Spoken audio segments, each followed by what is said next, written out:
What up, everybody? Welcome back to another episode of the Lau Times podcast. Fellas, not the greatest of feelings, obviously, but we're here. We're here to discuss. Got my friends once again. Lou in the house. How we doing, brother?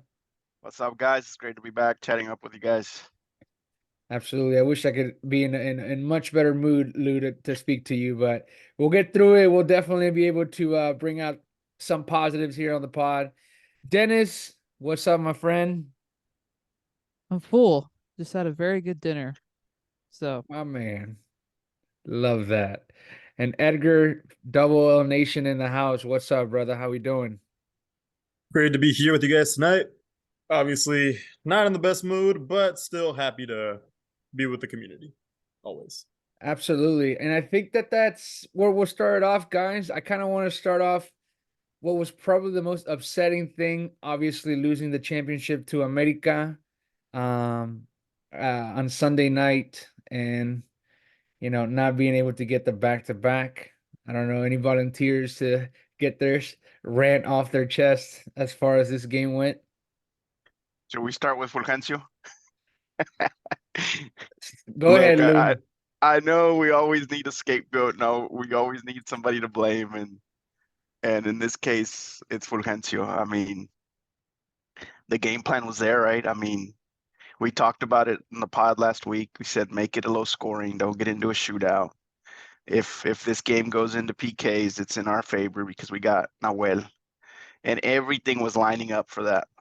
I mean, I don't know how you guys felt, but as that game was nearing the 180th minute, it felt like this is going into PKs for sure. And it just, Fulgencio coming in just ruined everything. And I mean, I hate to put so much blame on a 23-year-old kid, but he really did mess up the game plan. I mean, there's no way you can argue that playing against you know, 11-man team versus 10 is not a disadvantage. It definitely hurt us quite a bit. Especially with a team that talented. I think you can get away with a team that maybe is not as stacked, and obviously it's a championship, so the best team is probably, or one of the best teams, it's in the final. So I think that the advantage is it's a lot more stretched out to the team that has more men. But yeah, great points. Anybody want to add to that? Any other aspect that which they were upset about the game? I mean, I was upset about, we just talked about it before we clicked record. I was upset about the subs.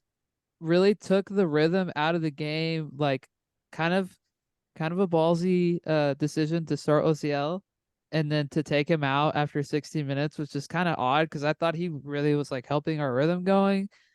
And then I know Lainez and Cordova didn't have the best of games, relatively speaking, especially considering the circumstances. They're back at Azteca. They're playing their former team in the second leg of the final. I think it was kind of starting to show a little bit at how they played.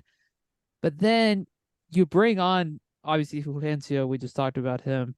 Even Vigon wasn't even that great. Like, we were talking about it in our group thread the other night. Like, Marcelo made so much sense in this scenario, especially to take on their fullbacks, and I know it's such a, that's an intimidating, thing to get thrown into for how young he is, 20 years old, not even 20. But that would have been cool, because I think he would have caused Layun and Kevin Alvarez and the other fullback a lot of trouble. And so that was a little annoying because we just talked about it. Siboldi's been incredible with substitutions, like most of his time here, and this is the one game where it just didn't work, and it just so happens to be the second leg of a final, and it's like you just kind of have to shrug your shoulders and be like, well, there's not much else you can do. He tried, but there's not much else you can do. It also didn't help that Ibanez, like, he got sick or something, apparently, like right before the game. And I think that threw everything off. Because honestly, I think if he's not that, like, if he's fine, he probably comes in and they play the 4-4-2 that they did second half of Thursday night, or even he starts ahead of Guignac. Because even, like, you could tell Guignac wasn't even 100% either. So I think just a whole lot of just outside circumstances didn't go in our favor either. And I'll say that in defense of Siboldi, it was kind of a string of unfortunate events Yeah, I was there about to towards say the that. end. Absolutely. Ibanez getting kidney stones like the the night before the big game. I mean, that's just, I mean, bad timing. And then in his defense, I'll say Lainez looked like he was slowing down. I don't know if he was Him and Cordova were gassed. gassed, I Yeah, think. They looked yeah, exhausted. they just looked like they weren't running anymore. To me, they looked like they were taking plays off, and I think there was a legitimate concern there that they weren't covering their spots anymore. So I'll say that in his defense. However, bringing in Luis Quinones when he clearly wasn't fit to me was not a good That was the worst idea. decision. That was the worst decision he made all Do night. you think he would have rushed Luis Quinones in if Nico Ibanez was available? I don't think Absolutely so. not. No. Yeah. So I kind of agree with you about the series of like events that kind of were unfortunate because right before we started recording, I was mentioning that I don't think soccer wise I can complain too much. I think the game plan, like you said, Lou, was there. And even from the get-go of the first half, man, from the first few minutes to the end of the first half to the second half, I thought Tigres played a very intelligent game. And we had a couple of chances. That Gignac shot, I mean, if he scores that, that's our championship. There's no doubt about it. That doesn't go in. Not that, obviously it was a very tough shot to make. But if that goes in, I don't think the championship gets taken away. The Carioca shot, the header that Gignac had in the first half. So I think there was a few things, and like you said, Ibanez not being available to me, Luis Quinones, I think Siboldi felt rushed to play him because he knows that he's somebody that he trusts that was able to perform throughout the season. But I mean, his effort was not there, and it may have been due to the injury, may have been due to the moment. Like who knows? But I think that the series of unfortunate events and then the suspension or the red card, I'm sorry, completely like turned every possibility of that being our championship, I think. Yeah, I mean, you held the best offense in the league to only 5 shots on goal in 180 minutes, man. Bro, I where mean, was game two, their XG was at less than 1 for game two at their house. I mean, we were playing well. I mean, I know a lot of people criticize, oh, we were too defensive, this and that, but we were playing smart, you know, and and it was right there for us. I mean, to me, the only regret I'll have is that Flores didn't get enough minutes. I feel like he would have been a game changer. I'm with Dennis on that. I think he would have brought something different. I know it's a big moment for a kid, but the kid I think has it. And so to me, that's the one regret I have about the whole thing is not giving that kid minutes. There's something especially about go ahead. him. There's something about him. I feel like he plays with a lot, like, I don't want to say like carefree, but without any pressure. Like, despite the fact that he's really young, he's Swag. just so concentrated, and despite the fact that yeah, it's a final, yeah, there is a lot of pressure surrounding you. I feel like he just would have played so effortlessly. And he's our best dribbler at like 19 years old or 20 years old. That's what I Or was gonna say, the confidence too of like, I mean, he's trained with the best in Europe. Gignac spoke very highly on him on that recording or Twitch stream that he had with Chicharito and Oribe Peralta. So I think that it would have been great. Now, who knows what would have happened if he plays him, but at least, where you would have gotten at him. He would have gone at the fullbacks and without hesitation. He was not going to play the ball back. He would have gone straight at him. I mean, he's definitely better than Quinones, who looked like he was at 60% or less. Less. I didn't see Yeah. him run the entire time he came in, like at all. Yeah. Like I said, I think that partial Siwoldi's fault, obviously, because he makes the calls, but I think it's just a series of events that led to not getting the championship. Um, how do we feel about Gignac? He didn't. I mean, I don't want to call him out that he didn't show up, but the miss that he had on that header, that's he puts that away easily any other time. Gignac to me hasn't been the same in like, I don't know, man, over a year. I feel like he doesn't have the confidence he used to have. He still, you know, worries center backs. I feel like center backs still respect him, but he just doesn't have that killer instinct that he had, a year ago or so. There's something going on mentally that's still lingering there from the Chima Ruiz era and before that. You know how we went on that scoring drought and nobody could score, and then Cordoba picked it up, and it kind of. I feel like Cordoba picking it up masked a lot of the issues that he was having, and then Nico Ibanez kind of picked up the slack this season a little bit with some plays, and I feel like that's kind of been masking an underlying issue with Gignac that it's more mental than I think physical. But how many goals did he have this season? Was it 10 or 11? 11. Or am I way Yeah, off? which is like that's a good number for him at age 38. Yeah, and it sounds weird that I say that because he did score, but I just feel like he doesn't have his groove. I don't know. I don't know how to explain it. It's that header. There's no way he misses that, you know. And, And and you're right. Like physically, I don't think he looks bad. If anything, I think he looks better than when he was running around when he first arrived because he's all over the pitch now. Whenever he first arrived, he was more closer of a poacher. Obviously, was still able to do things out wide, but I think that his physical presence is still there to where sometimes he's running a lot more than some of the subs that come in and play only like 20 minutes. So I think you're right. I think it might be mental. Um, Maybe it's something off the field. Obviously, there's a lot of rumors circulating in the playoffs, but obviously that never got to a place of that anybody pushed it to where it could have been true. But who knows? Maybe there is something at home going on. The dude might just be tired. I mean, he might, there was talks about that he might need like surgery after that injury that he had, that he was just gonna ride it out.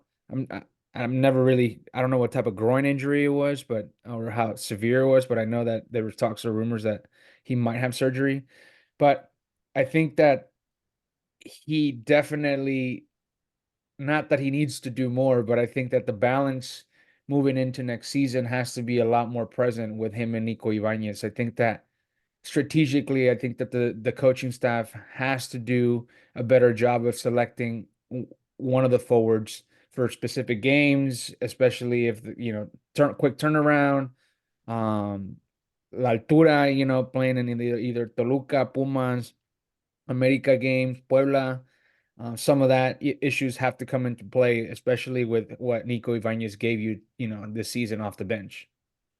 I the also only thing think I'll too. say, Go ahead, go go ahead, ahead. Dennis.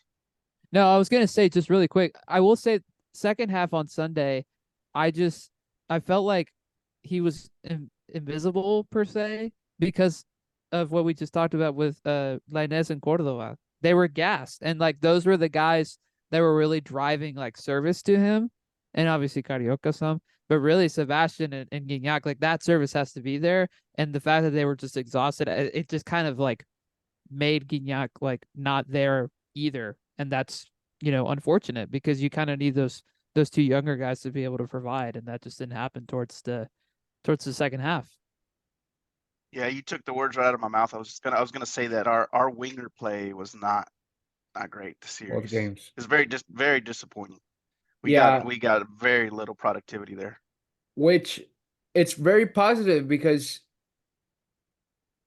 what I mean by positive is that with the additions of Juan Bruneta, the exit of Fulgencio, like there has to be another winger coming in, and that's whether Quiñones stays, Quiñones leaves. Um, if you're gonna get rid of a winger, another winger has to come in, especially if you didn't give the playing time to Marcelo Flores. But I think overall, with the addition of Juan Bruneta, I think that we're gonna receive a lot of positives because you have now, if Cordova was having a bad stretch of games, who else was going to come and replace him if Ociel was hurt, which happened this season, right? And that's the position that, for the most part, Siboldi wants to play him at. But he can also slide out wide if he needs to. But I think that for the overall majority of the games that we had, the offense up top was a lot of free flowing, a lot of movement, and I think that that's where it became non-existent in this game. But I also think that it has to do with the opponent that we played. But adding Juan Bruneta is only going to increase the level of Diego Lainez, Osiel Herrera, Cordova, because now you have players that, or a player that can come in and take over being the best player this past season with the goal production that he had, the assists and the goals. So I think that the balance and the depth is going to go back to how we were when Diente Lopez was around, but Bruneta having a lot more sacrifice to be able to play more 3/4 of the field up as opposed to Diente having to be closer to the box and, not waiting more for the ball. So there's some positive there. Obviously, there's some other positions that we're probably going to have to, get better at. I don't know what you guys think. Another position that we possibly might get there. Well, I've got another player in mind, Chuy Garza, who at one point played up top. Do you guys think he gets another shot up there? I mean, in the chat earlier, I talked about loaning him out if you're not going to use him. I mean, Aquino clearly has a chokehold on that position in the back. Yeah, It just man. seems like under Siboldi just hasn't gotten too much of a shot, I even in the on friendlies. Dude, he was even dressed. He was in like sweatpants. He wasn't even like Yeah. selected for the final. Yeah, I'm not sure what's going on there, but And he's and just not getting a shot. and you're loaning out Loroña now, which that is odd to me because I don't understand why you loan him out. Maybe it's just a salary aspect, but you're loaning him out and you're loaning out Fulgencio. So you're getting rid of a right back, and you technically don't have a left back to back up Angulo. So I think to me those are probably our weakest positions at the moment because at the center back you can argue we can get another center back of more high caliber to come in and be the best defensive player because I think as of right now our best center back is still Guido Pizarro, and that's only because Samir had injuries, he was inconsistent or bad form. Diego Reyes injury, bad form here and there. Guido was the most consistent, but not a true center back. And so then outside of that, you got Angulo and Aquino as a toss up for best defenders, and then you got rid of their backups or a backup in this case, Loroña. Yeah, that's what makes it tough is that just the depth, not just at center back, but across the back line, kind of got a little bit exposed recently, especially center back. Another unfortunate event is Samir getting hurt Yep. in game one of this series because just clearly the difference between him and Reyes, who I thought Reyes wasn't even horrible per se on Sunday. It's just that he gave it like I know we had Except on our that moment. goal. Right, exactly. No, that's what I was gonna say. I was gonna say, shout out our boy Woods because I know he was very hyped up about that, not in a good way. Um, Talking about that, about him being kind of, you know, a deer in headlights and not in the right spot and making just a bad football IQ decision. You kind of need somebody else to be in there to be tough and to, you know, have a little bit of pace too, because you've got, you know, so many great attacking talents in the league that a lot of them rely on pace, and our center backs are not particularly young and they're not very you know, fast either. So hopefully bringing in somebody, I don't know who, but somebody that's a younger and who's not afraid and, you know, can keep up with those, you know, the Quinones of the world and whoever else in the league. Like I think that goes a long way, and just somebody to be consistently there that's healthy and all that I think would go a long way. But it is odd. It seems like the front office is there's a lot going on that we don't know. If you know we're getting rid of backups to certain positions And and two all that. days after the final, which Yeah, that's very quick. quick and great at the same time, because there's a lot of planning that's going on while the season is going on. Because Vladimir Garcia came out today and said that Fulgencio has been going on for a few weeks, and so has Loroña. But Loroña, I saw the rumor with Edgar Martinez, who also is pretty credible as far as covering the team. He had mentioned Bravos, Juarez, Mhm. so now it was Santos. But I think it's part of the negotiation with Caicedo and Brunetta, and obviously throwing Fulgencio and Loroña. But I think it's more of a relationship based negotiation than actually like throwing in to offset the price of Brunetta. Right. So, Lou, any other spot on the field that would you be looking at to possibly add or make an addition? I'd be getting rid of Luis Quinones right now. He's what, 32 now? About to be 33. If you wait any longer on him, you're not going to get anything out of him. You got to get something out of him, a deal, a trade, something in conjunction. So if I get rid of Luis Quinones, I'm bringing in an elite winger. which I think we need. I mean, Yeah. Lainez really disappointed me this series. I feel like he shied away from You called the it, bro. spotlight. You manifested it. Yeah, I feel bad now. Because, well, what really hurts is that America was playing with two old fullbacks, two really old fullbacks, and how do you not attack that? That was their weakness. That was their biggest weakness. We knew the midfield was going to be back and forth. They have two really good mids. We have two really good mids. We were going to go back and forth with them, and that was the play. Attack the wings, and they outplayed us on the wings. Like Quinones was slightly better at his job than Lainez was. I mean, Quinones was generated more chances. He attacked more. He pursued it more. He had more touches, and that really hurt me. And so I'm like, man, we have to go after either a natural right winger or a natural left winger. So one of them, one of those wingers has to be elite. I mean, top of the class. There's a player out in LA looking for a new contract. Name is number 99. His name is Bawanga. I'd like one of those, please. Hey, 10 million. That's doable. I Back think up the that's bus with some doable. money. That's doable to me. 10 million, 10 million signing fee, $4 million a year. Will they take Quinones on a trade and reduce that 10 mil down a little bit? I mean, I feel like Quinones does have some market in the MLS though. Yeah. Oh yeah, he would take up a DP spot somewhere real quick. Him, I saw also Leon rumored, but I think at this point we're just gonna hear whatever people want to say about Luis Quinones. They just want him out. But I think you're right, Lou. I think, it's kind of like the same scenario where I was 6 months ago with Diente Lopez. You know, great if he stays, but if you can find a replacement to come in and spend the money now and sell him, it's the best scenario. I think he gave us everything that he could have gave us already. I think that you have some youngsters like Linus and Marcelo at that left wing position. Have Ociel and Cordova who can slide out. Brunetta now who can also slide out.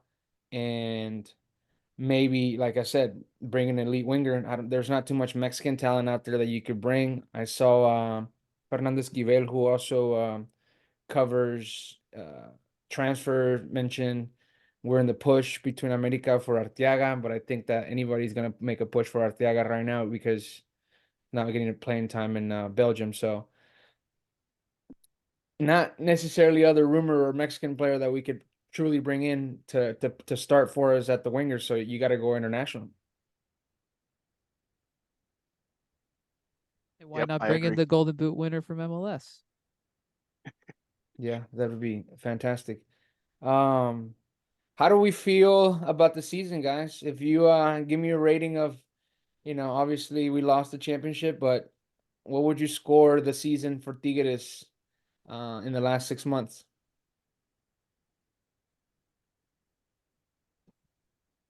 I'd be at a 9 for the season and a 9.5 for the year. If you take into account what the women did as well, I think you rounded out a pretty decent year. I mean, if you were to told me at the beginning of the year we'd be going battling for two titles back to back, I'd sign up for it.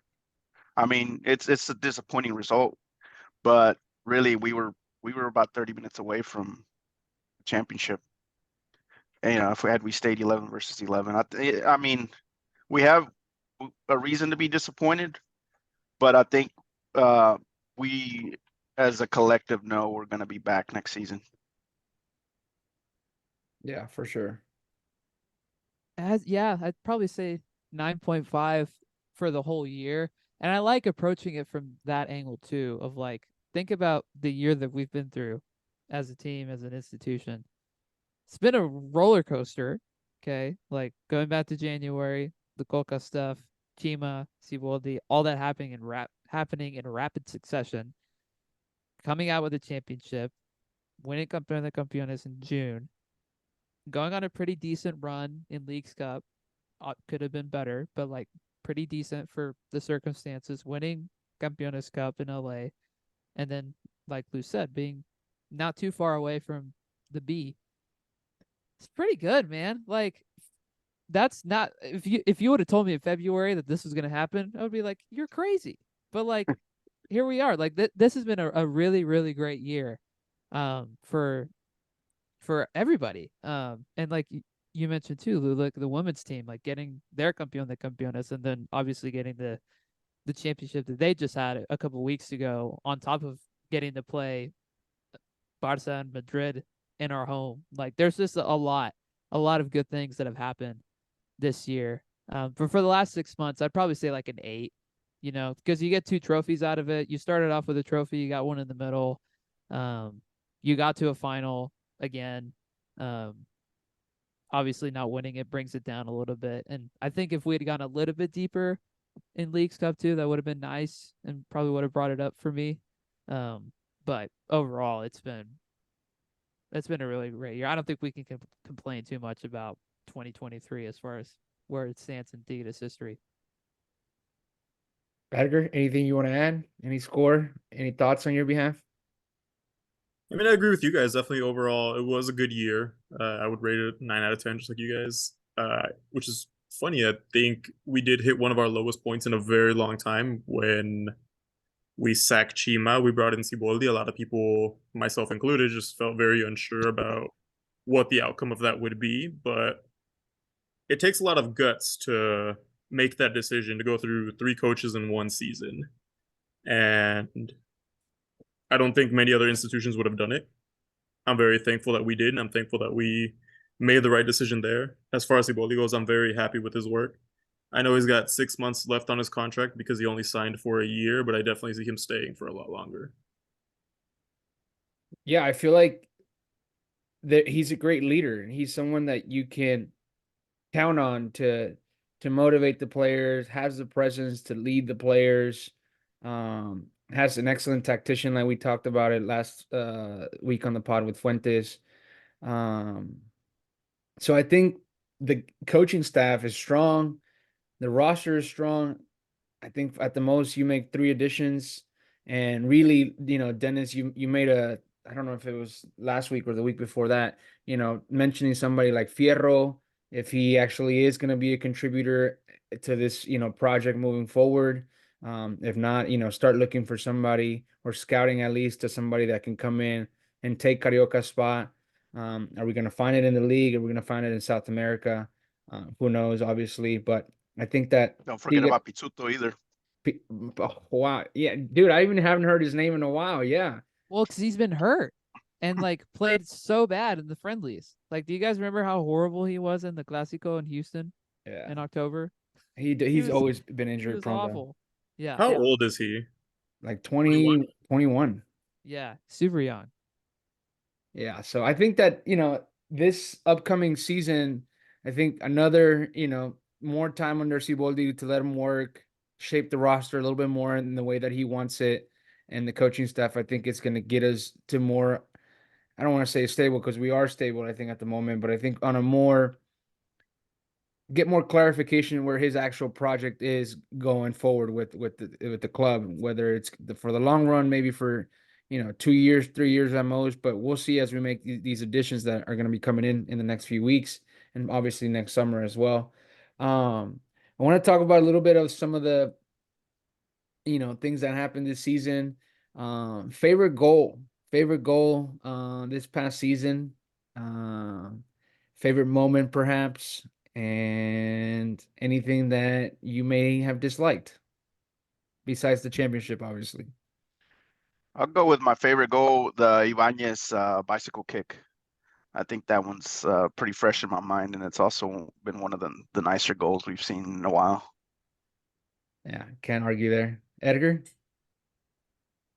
For me, it was Guignac's goal in the Clásico. I mean, I know it was just a penalty, but the fact that I was there and history was made that day, it's my number one moment. Love that. Dennis? I think if Lou hadn't taken Ibanez's, I would have said him. So just to be different, I'm gonna say Angulos from the semis in the first leg, because that was a cracker of a goal.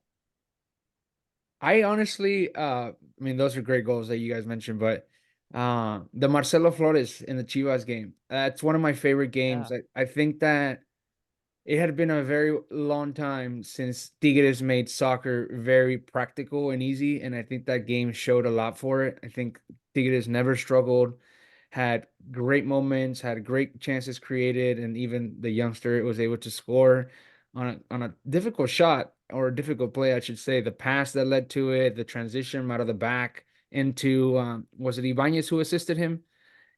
I Yes. think yeah, Ibanez assisted him, but the pass before that, that transition was beautiful. I think that that was one of my favorite goals. And I think moments, um, I think just moving to another championship, even though we didn't lose, I think that it solidified for me as like we were kind of talking before the pod.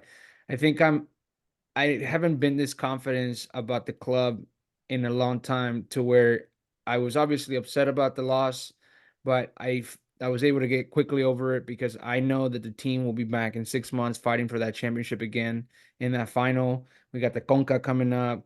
The board looks confident, looks like they know what they're doing. Culebro has made excellent moves and acquisitions over the last year. And I think that the club in general is striving towards something huge. And I think that, every month, every little milestone that we're hitting, whether it's on the marketing side, whether it's through the fan base, whether it's through a new acquisition, whether it's through a game for the femenil championship, I think that the club is working towards truly establishing themselves as top tier in Mexico. And I think that this, 2023 definitely proved that by winning the championship with the comeback against a popular team like Chivas on the road, being in the championship against America and having the entire country, be torn apart because it's like, who do you root for? The team that you dislike, that the whole country dislikes, or the new team that everybody's starting to dislike because it's winning a lot of championships recently, has had the best two players in the last 10 years of the league and arguably some of the best players in general. So I think that to me, that's what probably was my favorite moment is that Tigres truly established themselves as a powerhouse in Mexico and truly now in, coming over in the States. In sports, I tend to go for all the losing teams, and I won't name my teams just to protect the innocent. But my football teams never won a Super Bowl. My baseball team took like 32 years to win a World Series. Just a bunch of losers everywhere. But in basketball, I go for a powerhouse, and I won't name them just so I don't get any hate on Twitter. But every time they lose, I know like it's all right. Like they're just gonna reload and they'll win another championship soon. And I feel like Tigres is at that moment now. Like it's crazy because 20 years ago, there's no way I would have been saying this. And I like after a big loss like that, I would spend days and days just going over the plays and just torturing myself. Like, what should we have done differently and this and that? Because I knew we wouldn't get another opportunity for like a long time. And with Tigres, we're at that point where I just like, we're gonna reload and we're gonna be great and we're probably gonna win it next season. And it's nice to be in that position now, to be one of the powerhouses of the league, not only in the men's side but the femenil as well, which is, a huge privilege. And I think eventually the men's side will be just like the femenil. We'll get to that point where every season we're battling for it and we're winning a lot more than we're losing. And it's And going so to be I'm tough to I'm really criticize them. happy. So it's great to be under good hands, good leadership. Absolutely. I'll add for my moment a funny one is Nahuel miming during the penalty shootout. If you guys remember that, that was Yeah. hilarious. I In think that Leagues was one of the Cup. big moments. Yep. Dude, and then he had Uh, another moment with hiding under the tarp. That man just knows how to be in the so good. spotlight so much. And Bleacher Report and everybody was on it, like the men in Blazers, and it's good publicity, man. I mean, Yeah. I'll Publicity tell is you, good and my so bad. my favorite moment might be when Carioca schooled Canales in the Clásico. That might be my favorite, like, in-game moment that wasn't a goal all season. Like, just like the pure class that he showed there was so sick. I recently saw that picture on my phone where Canales is on the floor, and I want that printed, and I want a very big poster of that. Which leads me into that's a good a prompt, Dennis. Who was the best player? I want to see six this past season that we just ended and then all 2023. Wow, great question. I I'll think all start. 20. No, I'll yeah, go start ahead. just because I think this past season for me, definitely Carioca took all of the accolades. I think that he stood out more than he has in a very long time. And I think it just obviously comes down to what Siboldi was able to ask of him, with the coaching staff. And I think all of 2023, I think I'm going to go Cordoba. I think that, the championship to me means a lot. And then, he had his bad stretches here and there, but it was able to, push us through Puebla, had some, had the assist in the final against Ociel. So I think, got the spotlight back to go to the national team, even though he doesn't really play. But I think to me, he was the best player in 2023. Can't argue with that. The thing with Carioca that was really impressive this season was just how he took control of the team. I know he's not the captain or anything, but he took control of this team in a very quiet, subtle way. What he did in the final, I think not a lot of people have mentioned it, but he shut down Valdez. Bro, my tío was like, he was like, on this test, he obviously used some cursors, but he was like, ¿dónde estuvo Valdés? De que todo el americanismo, que todos estos goles, like, nothing. Like, it was a And it very, wasn't Valdez being bad, it was Carioca being really, really good at his job. Yep. Just really quietly, he took the reins, man. I mean, it was impressive to watch. I wish it would have been capped off with that golazo at the end. I think Dennis said it 3 inches lower, Three and that's a inches. that's a golazo. Yeah, I mean, that would have just been the cherry on top. yeah. I think I agree with you. I think I go with those two. Carioca for this half season, and then across the whole way, Sebastian for sure. Editor? That's a very difficult question, but I'm gonna give you an answer for like my player of the year for I guess kind of on and off the field, which is Nahuel. He did have so many key moments throughout all of 2023. One of my favorites also from League's Cup was when he catches the water bottle. He's Yeah. taunting, I don't remember what fans they were, but he just catches it. AFC. Yeah. That and something else that hasn't really been addressed. Against America, when he gets his red card, aside from the fact that he's still trying to support hiding, before he leaves, he gathers everyone together and he's still being a leader and trying to give instructions and motivating them to just not give up just yet. And I think as far as leadership goes, no disrespect to Guido Pizarro, but he is the number one leader on the team, without a doubt, in my mind. 100%. Lou, any last comment? Well, just tell the fans, don't get down. We'll be back next season, and I think we'll be back a lot stronger. I think the team's going to look a lot better. I mean, you're keeping all the main pieces, the core, all the leaders. They're all sticking around. And I think there's going to be one last ride in 2024. Hopefully we can win it. We win it, and then the Bicampeonato hope is up again. I think we've done a really good job of like freshening up the squad. To me, that was important because I think as much as we hate Herrera for saying we were getting old, there was some truth behind it. We are getting older, and we needed to freshen up the squad. So bringing Herrera, bringing Lainez, bringing Flores, all these guys has helped out a ton. And if we can make a good run next year with Conca and everything else going on, then I think we can transition into 2025 and just keep it going. Even if some of our veterans kind of have to retire or whatever it is that happens to them, we're going to make a smooth transition. And I think that's really important as an organization. And most importantly, just having a natural transition, right? Like not having to be pushed out because of a new coach, you know, uh, injuries. It's just like a combination of like I mentioned, strategic approach to every game that we're playing because every game that we're going to be playing in 2024 is going to matter. We have enough more trophies to fight for possibly, and we got to make sure that we win them and or at least have the highest attempt to win them.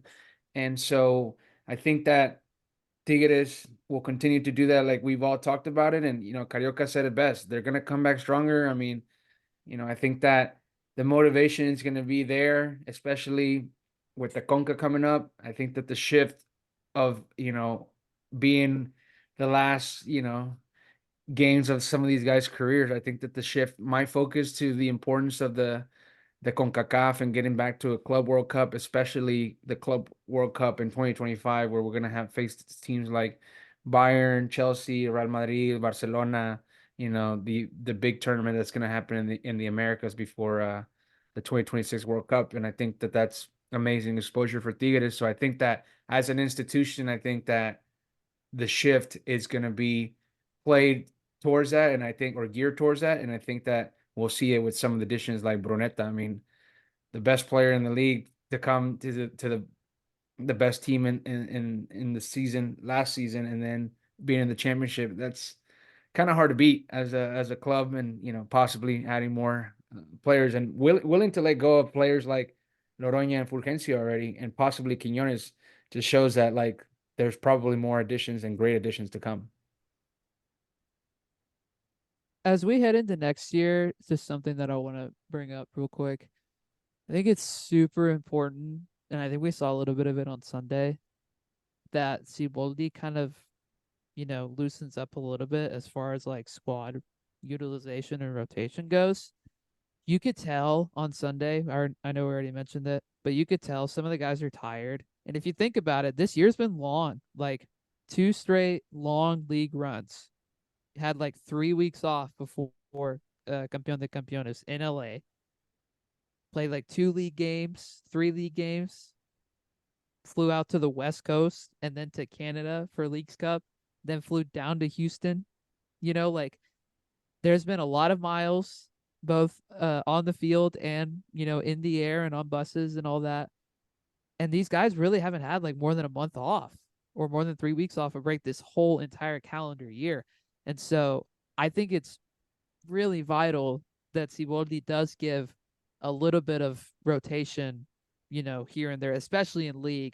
I don't think you should do it in Conca, because Conca, the way it's structured, like you have to bring out your best 11 or your strongest team every single time, because it's not group stage anymore. We're entering into a knockout phase. And that Vancouver team, we played them in Leagues Cup, and they were not the easiest team. So can't be doing that in Conca, but in league, let's see what Fierro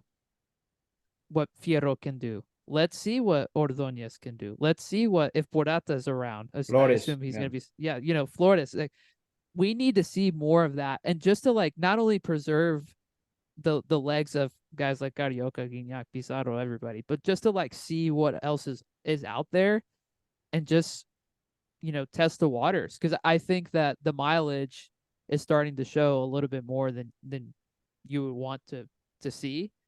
And in order to really like have a strong run again, if we're talking about 2024 being a big year and having the best possible chance of winning the league again and winning Conca, we need to have the legs to do it. And so I really hope that in the league, especially, we see a lot of like different lineup changes, and maybe that brings us down to standings a little bit, but I'd rather see that, than the same 11 every single week and the guys get burned out by the time the quarters or the semis of Conca comes around, or by the end of the season, and then we can't move on because we don't have the energy, So I'd like to see that, because everybody plays too much football nowadays, just across the world. And I don't want us to be like, held captive by that either. Do you know who was squad that had the most lineup changes in the Mexican League? Was it us? They just won the championship. It was America, because all the injuries they had, right? Even without the injuries, Jardine rotated like so many other players. If you go back and look at their games, some games Quiñones started up top. Obviously, the injuries kind of help with that as far as selection, but the back line, changed, the midfield changed, the forwards changed. So even at the end, when what's the player that got the Gallardo injured? Is it Brian Rodriguez? I think Yeah. Yeah. he was Yeah. getting a lot of minutes, and so I mean his injury made his selection towards the end a lot easier. So I think you're right. I think that we have to move forward, and I think the best coaches in the world do that. All the Champions League team in Europe have stacked benches, and they're able to play and plug in Champions League and league games based according to the opponent and the the mileage that the players have during the season. Yeah, and especially against the bottom of the standings teams, right? So, I mean, there's no reason why you can't play some of your subs, your bench against like Mazatlan and, or as Edgar likes to call them, Mazapan and the Juarez's of the world. Yeah, there's no reason Marcelo Flores should be on the bench against those teams. And honestly, we should start looking at Arturo Delgado as well. Throw him in there. Yeah. Yeah. Lastly, just before we go, we touched on Champions League, and obviously you mentioned it, Dennis. We opened up against Vancouver. We've already played them, and then we have a similar route again. We played Vancouver. We played in the League's Cup. If we advance, obviously, we would have played Orlando after that. I was kind of bummed about that because we talked about it so much with those fellas The and crybabies of two, they're a bunch of crybabies. the social media, like uh crying, and I was like, oh my god, we're really gonna give these guys a rematch, so we got to put some goals on them so we can completely shut that conversation, a year later off. And then it gets kind of interesting. We could play, Columbus Crew, St. Louis, Houston, obviously, and then possibly after that Monterrey again, and then Miami, even a possible scenario. So it would be pretty cool to see Lionel Messi at El Volcán and really experience a close to similar South American experience besides his national team experiences. Yeah, As much as I'd love to beat Rayados, Miami would be nice. Yeah, if we make semis, we have 3 great options. Like, it would be a Clásico Regio semi. You'd play Messi, Busquets, Alba, now Luis Suarez. Or you'd play a Nashville team who has one of the best players in MLS in Hani Mukhtar, and they have a very strong roster. I mean, they played Miami in the Leagues Cup final in the summer. And that's coming off potentially playing Columbus Crew, who just won the MLS in the quarters, and they're very, very good, and they're very good at home, and they have one of the best coaches, I think, in our region. And so, very interesting path. Especially if we get that far. I don't know who would play, like if we got to the final. I don't know who's on that other side. Too complicated at this moment. Yeah, but like, let's go for it, man. Like, let's get past the teams that we already know how to beat. We do have a favorable route to it, though. Yeah, let's get after it. Especially if we, beat Vancouver, beat Orlando, and then we could possibly play Houston as a home game, and then another home game in Monterrey. So, I mean, If we played Houston, that's like almost guaranteed Invasion right there. Oh, absolutely, bro. Absolutely. 2019, I went in when they played against each other, and I mean, we outnumber them, and that was 4 years ago, close to 5 now. But yeah, just wanted to mention that. We'll see what the Amazonas also have in store for us. I think that it's also time to renovate some of that squad and make some additions, especially in the midfield. I think Sully Mercado shut me up. I think they don't win the championship without her and coming in and controlling that midfield. But I think it's time for like Elizondo, Nancy Antonio, um, even Ofelia Solis, especially you got the 6'3", 19-year-old as a backup to Cecilia. I think that, maybe the foreign players, it's time to, just call it a loss. They were in good additions and bring in some real talent so we can fight for another championship there as well. There's rumors of a South African coming. I can't remember her name though, but they're working on some good signings as well on that end. Too bad we can't get Maria. Dude, 1.5 mil. Congrats to her, man. Yeah, bro, that that's is awesome. huge. Big money. Woo! amazing. I was very proud of her, man. Amazing. All right, fellas. Looks like we come to a stop here. Looking forward to next time we meet. We'll definitely I'm gonna get some interviews going and meet some of the people that I plan to interview from different parts of the country and actually different parts of the world. There's a guy in Belgium that I want to interview. Tigres fan out there. So yeah, any guys that you meet that we want to get on the pod, let's do it. Um, everybody that's listening, Lou is gonna be making a thread soon here about jerseys. Hopefully we can get him into shows, que muestre rostro. And Do it live Mhm. on a pod or a YouTube video. Oh man. Lou on Twitch. Ya me exhibiste, man. Ya me exhibiste. Bro, I hear you're like the guy that has all the jerseys now because the other guy Eric sold all his jerseys. So I know, man. I was so disappointed with Eric, man. He had such an awesome collection, man. my best bet is that you got the best collection now. So we want to make sure it shows what you got because man, there's some jerseys that I'm going to Monterrey in a few days, and that's what I'm gonna be doing on Facebook Marketplace. I'm gonna be hunting for those jerseys I don't have. Yeah, man. So, all right, fellas, thank you for taking the time, and we'll definitely be back. And thank you everybody for tuning in. Merry Take care, Christmas, everybody. happy holidays. Happy holidays, everybody. See you guys soon.